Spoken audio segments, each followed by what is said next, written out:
করেই যাচ্ছে। তখন অম্বরী যা চিন্তা করছেন, শাস্ত্রে জানি যে পার্বণের টাইম পেরিয়ে গেলে তাদের ফল হয় না, একাদশী ফল হয় না, তাহলে একাদশী ফল নষ্ট হয়ে যাবে। এদিকে অতিথি যদি না দিয়ে আমি কিছু গ্রহণ করি সেটাও অপরাধ। বলে কী করি, তাই জল খেলে দিকে, জল খেলে তার ব্রত ভঙ্গ হয় না, আর জল খেলে তার কারোর আগে খাওয়া হয় না, জল তখন খাওয়া যায়, তাই না? তাই তিনি একটু জল পান করলেন। এর মধ্যে সেই তপ করছিল, হ্যাঁ, দুর্বাসা। হ্যাঁ, জল খেয়েছে, উনি ওখানে দেখতে পেয়েছে। সে কোথায় ছিল সেখান থেকে উনি ধ্যান জানতে পেরেছে, জল খেয়েছে আমার আগে, শাস্তি দেওয়া। চলে ওখান থেকে একেবারে রাগের আগে চলে এসেছে, চোখ লাল করে চলে যাচ্ছে, এসে জটা ছেড়ে মেরেছে এক মানে মাটিতে, তাতে একটা আগুন সৃষ্টি হয়েছে, সেই আগুন দিয়ে পোড়াবে। হ্যাঁ, তখন অম্বরী চিন্তা করলো, হায় রে কি অপরাধ করলাম। তাই তিনি চোখ বুঝে তখন ভগবানকে ডাকতে শুরু করলেন। আর ভগবান কি করলেন, ভগবানের হাতে সেই সুদর্শন চক্র চলে এসেছে। এইবারে দেখে চক্র এসেছে, চক্র এক্ষুনি দুর্বাসা মুনির মাথা কেটে নেবেন। তখন দুর্বাসা ছুটতে শুরু করেছে। কোথায় গেল দুর্বাসা? গেল ব্রহ্মার কাছে। ব্রহ্মার বলল যে যখন আমি তো বিরাট বিপদাপন্ন, আমাকে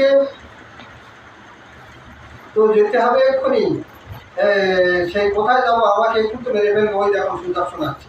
ব্রহ্মা বলে কেন? বলে এরকম অম্বরী রাজাকে এই শাস্তি দিচ্ছিলাম, তাতে আমার এই অবস্থা। আরে তুমি এখানে সব চলে যাও, চলে যাও, ওই ওই ওই সুদর্শন কারোর কথা শোনে না, আমি তোমার সঙ্গে আমার মাথা পাই না, যাও যাও এখানে যাও। হ্যাঁ, তখন কি করলো, বলে কোথায় যাবো আমি? ওই তো তুমি এক কাজ করো, শিব ঠাকুর ওইখানে যাও। শিব ঠাকুরের কাছে গেল। শিব ঠাকুরের সেই কৈলাসে গেল, কৈলাসে গিয়ে শিবের আরাধনা করতে গেল। শিব বলে কি হয়েছে? বৈষ্ণবানাং শিব শম্ভু, দেখো দেখো দেখো, চক্র এসে আমার মাথা কাটবে শীঘ্রই, তুমি করবে।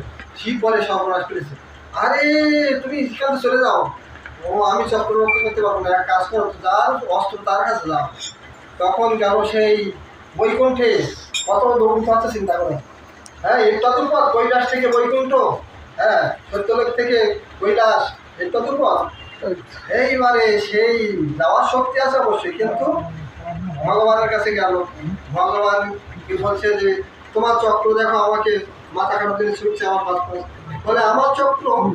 তাহলে তুমি ঠিক অন্যায় করেছো কোথাও? বলে হ্যাঁ, আমি এরকম অমরেশকে শাস্তি দেওয়ার জন্য করছিলাম। বলে তাহলে ওই চক্র আমার কথা শোনে না, কখন আমার হাতে চলে গেছে আমি জানি, কোথায় অন্যায় হয়েছে তার জন্য। বলে তোমার চক্র তুমি থামো। বলে ও আমার কথা শোনে না, আমি থামো কি করি? এক কাজ করো, তুমি যার কাছে অন্যায় করেছো সেই অন্যায়ের জন্য চক্র গিয়েছে, সেই তার চরণে ধরো। ওখান থেকে ছুটেছে, ছুটে গিয়ে যে তাকে